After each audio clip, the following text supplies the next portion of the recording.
Hi, I'm Annie Botticelli, and this is the Storyteller Forecast for Libra for March 2018. Go to my website, anniehelpsyou.com, to see how you can maximize new moons and full moons, plus lots more there.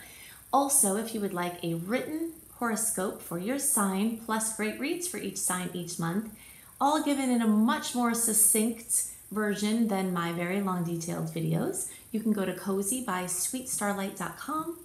And if you would love to learn astrology, I may still have a few slots in my astrology apprenticeship program so that you can learn how to read charts for personal or professional purposes. So you can check that out at anniehelpsyou.com also.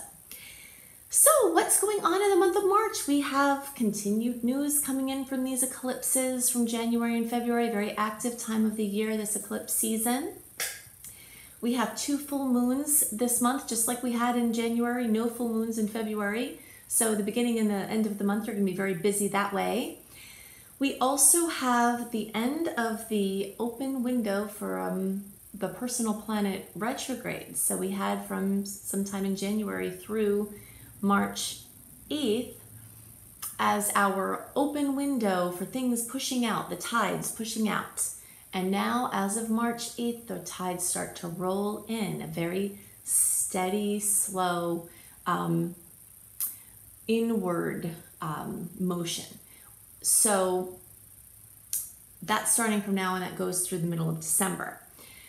So those are summaries that we have. We also have to place March in the perspective of the whole rest of the year. So I will give you my checklist of things that I love during Mercury retrograde times and Mars retrograde times and Venus retrograde times, which are all what we have standing before us for the rest of the year. Basically how to have ease and fun and awesomeness in retrograde periods. We'll talk about that in the general transits. But first, let's talk about some things specific to Libra. The area of the chart that is most highlighted for you this month, and this is for early, middle, and late degree placements. It's just going to be a little staggered as to when you start really having this going on. Early degree placements, which are the first 10 degrees of the rising sign or the first 10 days of the birthday, and also middle degree placements. You'll start to see this energy early in the month. And then your late degree placements, so the latter 10 degrees of the sign for your rising sign, like 20 to 29 degrees, or the last 10 days when the sun is in your sign are the later degree placements, okay? So this is true for all of you, it's just gonna be a little bit staggered. So the 6th house is the area of focus. The 6th house has to do with your health. It has to do with your, everything that has to do with your health. So your regimen, your diet, supplements, diagnostics, medical exams and things like that, your health routine, yoga, exercise routine, any of these things. It also has to do with, it's called your mundane work or your mundane experience. So whatever you do every day. So if you go to an office, the office would be your 6th house. So office dynamics, office occurrences. If you're home all the time, then whatever you do every day at home, your daily routine is going to be what is being looked at here. And also pets, animals. So all of these things that I've listed have a highlight, have a focus, but also have an eye to the past, because the Mercury retrograde energy is going to be dancing here a little bit or a lot for each of you. Either way, it's happening. And it's bringing up things from the past. It's bringing up issues from the past. It's bringing up opportunities from the past. It's bringing up ideas from the past. Things that were swept under the rug will come flying out. You know, if there's an issue with somebody at work, or if there's an issue with something with a pet or anything like this. All of these things are coming back into the forefront. Now, these can be challenging things or they can be great things. So there could be something that used to go on in your office that stopped going on and now it's going on again and it's a good thing, so back to a routine that you liked. But it's very much, since this Mercury retrograde is part of this, it's very much asking for a focus on, are all of these areas of life running smoothly? And if they're not running smoothly, then how can you get them to run smoothly, and what changes do you have to make? You early degree placements, you're going to have this Mercury retrograde energy in the first house, but you'll have the rest of the planets in that sixth house. So those features are still being highlighted for you, but for you early placements, you're going to have these questions of relationship things. So relationship things coming from the past, arguments from the past, opportunities from the past, a resurrection of things that were great, the spark returning to your relationships, you know, people from the past, collaborations, people that you've collaborated with, everything like that from the past. So you can best use this energy by trying to make your systems more efficient, cutting out the waste, making sure that you're being proactive. If there's something that you generally avoid, try to go into it. The universe will likely be bringing this back to you out of your control, you know, but it's the things to know about retrograde. One of the things to know about retrogrades is that the more proactive you are with the energy, the more you can use the energy for the value that it has, instead of just kind of waiting to see what comes up and then dealing with it. You can use it to dig into the issues that tend to come up in those areas of life. For your early degree placements, so again, the first 10 days of the sign, or the first 0 to 9 degrees for your rising sign, besides the Mercury retrograde occurring in the 7th house, you're also, after the beginning of the month, you're going to have all those planets in the 6th house moving into your 7th house. So you'll have part of the focus in the 6th house about the things that I mentioned, but with a very steady movement towards this relationship sector. And the rest of you, this is soon to follow for you as well. And the later degree placements, you'll see this starting more as a theme towards the end of the month and onward after that, with the 6th house becoming the main focus. So the 7th house, which will start out from the beginning, also carrying weight for early degree placements, getting stronger for the rest of you as the month goes on. Anything having to do with one-on-one relationships is going to be a focus in many different ways. Things from the past, but also other things. Cooperating within relationships, legal issues and trying to make peace with or have negotiations going on with those. Clients, romantic relationships, important people at work, friendships, neighbors, anyone who is in an important one-on-one relationship to you, there's more energy here. So collaborating, cooperating, creating win-win situations, conflicts, successes, anything in this relationship sector is really taking the focus this month. So these are the things I have most on my mind for Libra placements. Now I want to talk about dates to note in March, themes to note in March, and also give you my list of things that I love for the retrogrades. We often talk about what not to do during retrograde placements, but I'm going to give you my long list of things that I love for March and for the rest of the year until the middle of December when the retrograde wall shifts. So the theme of March 2018 for all signs is charging towards the past. I'm going to go into lots of detail about the general transits this month that I feel are relevant, also how this month and the energies and the recommendations for this month are actually starting a theme that lasts from March through the middle of December of 2018. So tips for now are going to hold as tips for the rest of the year pretty much. And we'll also go into some specific dates and other themes this month that are shorter term. If you would like a written version of what I'm about to share, then definitely go to my website, anniehelpsyou.com, sign up for my free email newsletter, and I send out a written version of the details I'm going to go into a month before the time they're relevant for. So if you find that it's a lot to take in and you want to see it written, then definitely do that. Okay, so charging towards the past. The energy of Aries, which is what predominates this month, after a short carryover from February of these Pisces energies. So we start out the month with internal, emotional focus, poetic and artistic energies, spiritual and meditative interests being highlighted, and other Piscean energies. But very quickly, as we get deeper into the month, the Aries energies take over. And Aries energies bring zest and impulsiveness and excitement and inspiration and impatience. Basically a desire to do something. Aries is an action-oriented energy.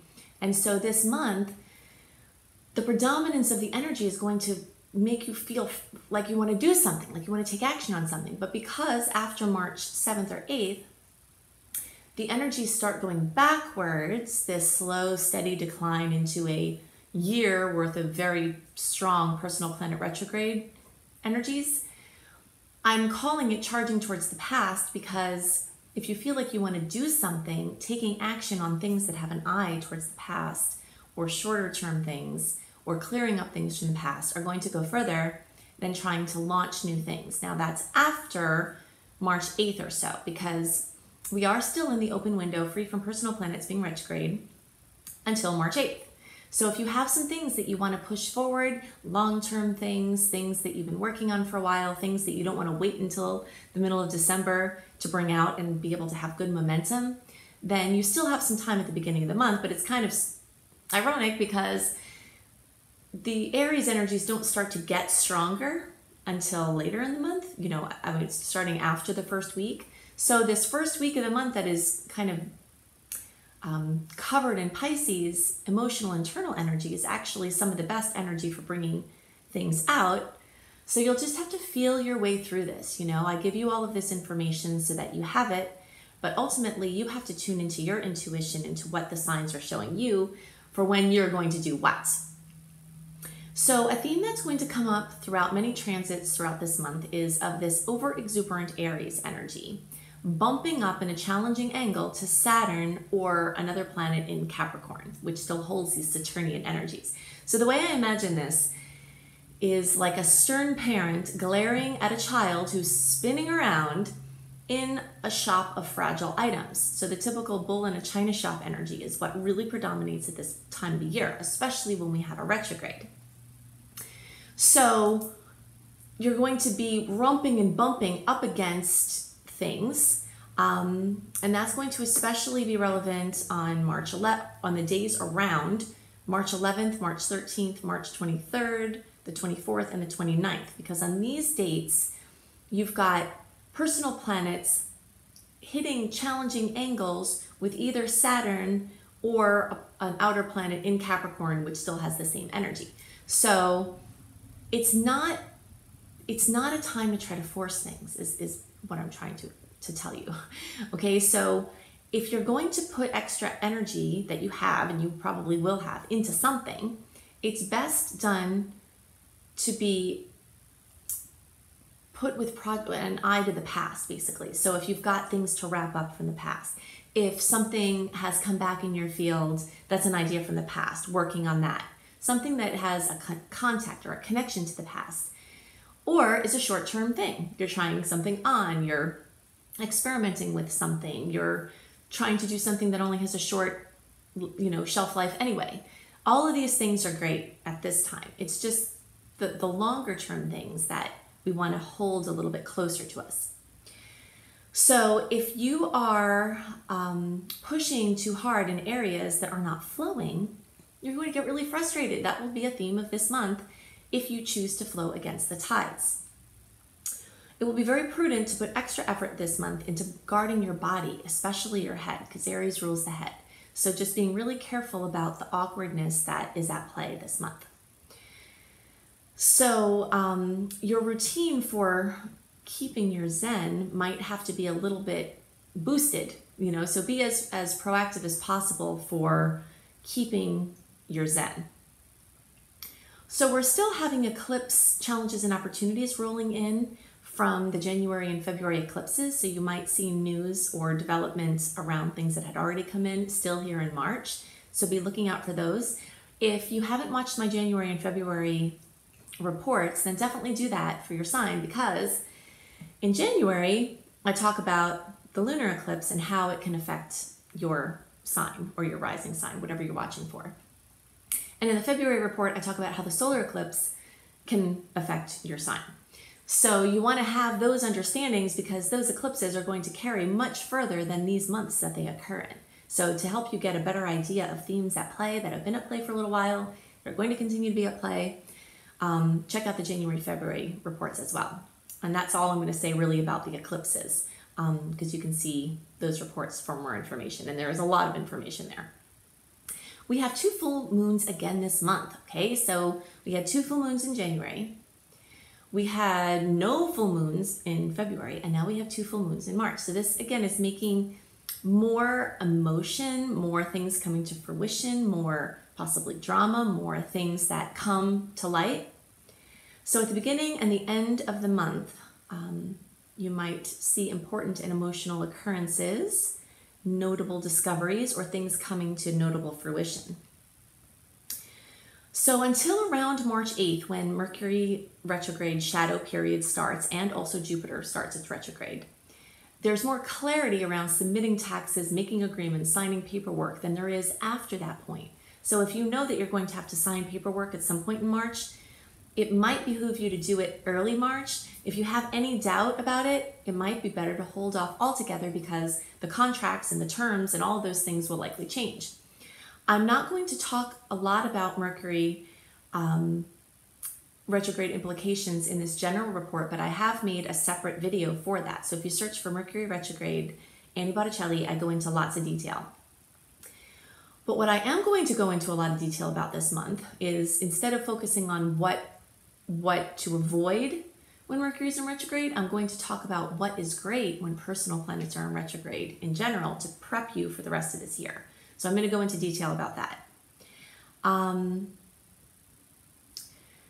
So that window that is free from personal planets being retrograde or their shadow periods is running through March 8th. So again, try to get your stuff out by then if you can. There are some dates that I like that you can check out in the newsletter for moving forward if you have to in March. But do remember that when you push something out, just when the tide's about to come in, you don't have a chance for a lot of momentum. And that's what I want to talk about next. So to better understand what we're standing before at this period of time when Mercury starts its retrograde is not just a typical Mercury retrograde transit. It's a Mercury retrograde transit that when it's finished, then we have a Mars retrograde transit, then we have a Mercury retrograde transit, then we have a Venus retrograde. So I'm best imagining this by an experience I had at the Bay of Fundy. The Bay of Fundy is, well, you can see it from different points, but mostly it's in Canada, in Nova Scotia. And when I was in Nova Scotia, I happened to show up at the Bay of Fundy, not intentionally in realizing this, but I figured it out when I was there, that this is the place that, except there's one other place that claims to have this status, but it's believed that the Bay of Fundy has the highest tides within a tidal period than anywhere in the world. So there's 50 vertical feet of water that come in and out of this area within like 12 hours. It's crazy. So I happened to hit this point when the water was out, which was amazing because you can see the water lines and you can see how much water was going to come in. If the tide had been in, I wouldn't have had a good perspective of how this was going to work. But this is the image that I want to leave you with. It's actually just barely missed being named as one of the 7 wonders of the world. Okay, so imagine you are a person wanting to put your boat out, and all of this 50 feet of water is out, the tide is out. And then you say, wow, what a great time, I'm going to put my boat out. Well, over the next 12 hours, which for us represents the next 9 months until the middle of December, all of that water is going to come in. So you're trying to get your boat out when 50 vertical feet of water is coming in, it's going to be really hard. So I really want you to think about that. So the things that you think that you have to get out between now and the middle of December, really feel into that. If there are certain things that have to come out, if they're small things, if they're things that aren't of consequence, if they're carryovers or additions to something you already have out, if they're things that aren't your biggest thing that you're trying to do, then that's fine. It's fine to just keep doing what you're doing. But you're going to have all of this 50 feet of water coming in between now and the middle of December. So your attention is better focused rather than trying to put something out to sea, your boat out to sea, your creation out to sea, is better focused on some other things. So now I'm going to talk to you about the things that I love for when personal planets are retrograde. So this stands for Mercury, Mars, and Venus, and this is all the theme that's going to happen from March through the middle of December. Okay, so I love this time for relaxing and being on free flow with no agenda. So it makes it a fantastic time for vacations and staycations. Yes, there are certain logistical things that when Mercury specifically is retrograde that you have to pay attention to more, which you can see in the Mercury retrograde video that I have.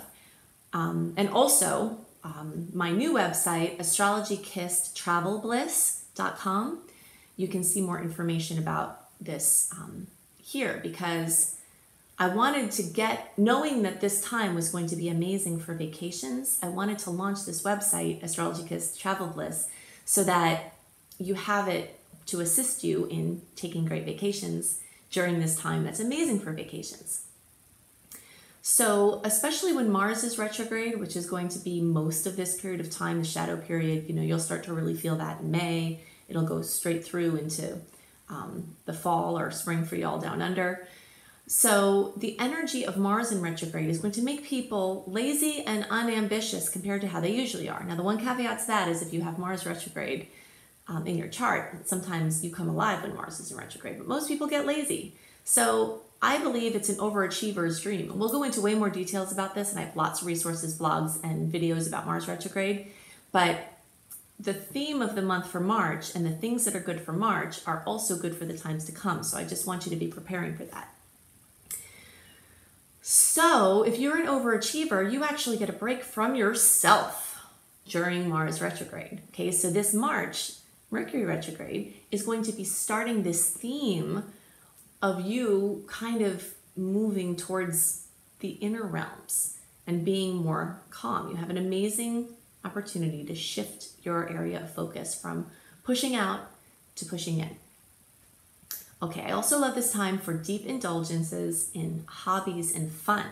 This is a wonderful, amazing opportunity we have when it's like somebody, the universe, is giving us the green light to not be on turbo all the time, not to be completely overscheduled, not to be having 10,000 things on our list. So that leaves room for fun things. So basically things that are low stakes with no deadlines and no consequence if you don't finish. Those are the things I like for March and through the rest of the year. Things that flow in easily and unexpected. So again, with no consequence. If the term changes, no deadlines, no or low commitments. If something comes in, you're like, that's interesting. Okay, let me try that on. We'll do that. Okay, fine. That's wonderful for this month. Revising, reworking things previously pushed out into the world. That's part of why I've been encouraging you all, if you watch my videos regularly, I've been trying to get you to push things out in January and February if it's intuitively in line for you. Because this retrograde time is an amazing time for reworking, redoing, revising, revamping things that are already out. So that's what I mean about retrogrades being fine for business as usual. So you can do your business as usual. Just continue along whatever you're doing. And maybe you're bringing something out, maybe you're bringing a new offering, but the level of the new offerings that we want to try to keep the focus for this period of time from March through the middle of December is doing things you've already been doing or of the type you've already been doing, and not this is my big life's work that I'm finally bringing out to you. That's not the kind of thing that we want you to bring out. Now, one piece of information in case you absolutely have something you have to bring out. You can't bring it out by March 8th, and you can't wait until the middle of December. We have a week window from May 4th through May 11th, where Mercury retrograde has done with its post-shadow transit, and Mars pre-shadow transit has not started yet. So you have this week from May 4th to May 11th if you have to fit some things in. But again, be conscious of the fact that you're still putting it out when all of that, more of that vertical water is coming in. So it might not have the momentum that you're hoping for. So just kind of really feel in to how you want to work this. It might be perfectly appropriate for your situation to bring something out. taking calm action on unfinished business of any level that's squeaking for attention, or that you work on proactively before an issue comes up. Okay, so any unfinished business is the domain of the retrogrades, like being the earthworm. The earthworm is the theme of the retrogrades. So basically working over the soil, working over the soil, working over the soil, continuing to work over the soil, anything like that, or being proactive where you know there's something swept under the rug. Retrogrades are a time when things swept under the rug will definitely bring things out. So if you've been avoiding it, if there's a common theme in your relationships, if there's a common theme in your health, if there's a common theme in your work, these retrogrades are going to bring everything back up to be reevaluated.